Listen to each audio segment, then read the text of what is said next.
Dieu a une claire vision.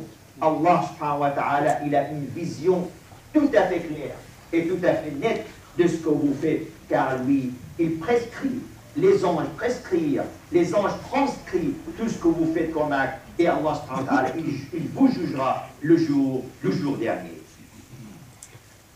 Et vous remarquez, mes frères, que Allah subhanahu wa ta'ala parle aux hommes, il parle aux infidèles, aux incrédules, en leur disant faites ce que vous voulez. Allah subhanahu wa ta'ala leur a donné la liberté. فَمَنْ شَاءَ فَلْيُؤْمِنْ وَمَنْ شَاءَ فَلْيَكْفُرْ إِنَّا أَعْتَدْنَا لِلظَّالِمِينَ نَارًا أَحَاطَ بِهِمْ سُرَادِقُهَا وَإِنْ يَسْتَغِيثُوا يُغَاثُوا بِمَاءٍ كَالْمُهْلِ يَشْوِي الْوُجُوهِ بِئْسَ الشَّرَابُ وَسَاءَتْ مُرْتَفَقًا.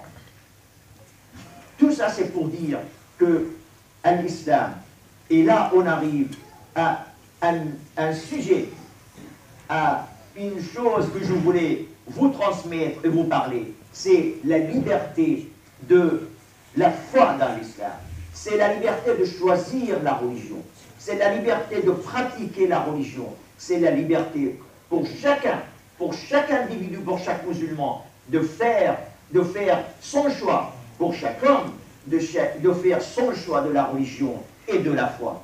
يقول الله تعالى لا إكراه في الدين. لا إكراه في الدين. Il n'y a pas de contrainte dans la religion. Et c'est l'affiche et c'est le mot important de l'islam. L'islam n'a jamais contraint les gens à rentrer dans cette religion. À l'islam, il est rentré, il est répandu, transmis avant tout par les arguments, par la raison et par l'explication. Al-Islam yad'u ila al-haya. Din al-haya, c'est la religion de la vie, de l'avancée dans la vie, de la prospérité dans la vie, de la richesse dans la vie. L'Islam yad'u ila i'mar al-ard.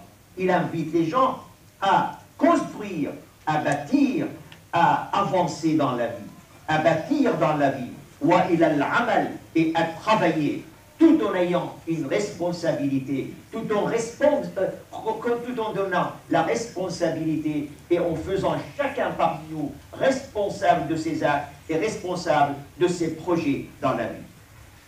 Allah Ta'ala yaqul huwa alladhi ja'ala lakum al-arda dhalulan famshu fi manakibiha wa kulu min rizqihi wa ilayhi an-nushur.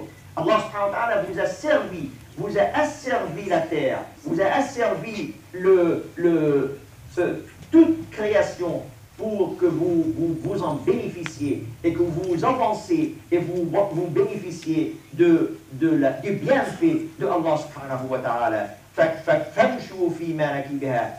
l'effort et faites le travail nécessaire pour récolter les fruits de la terre et les bienfaits de ce qu'Allah subhanahu wa ta'ala a donné et a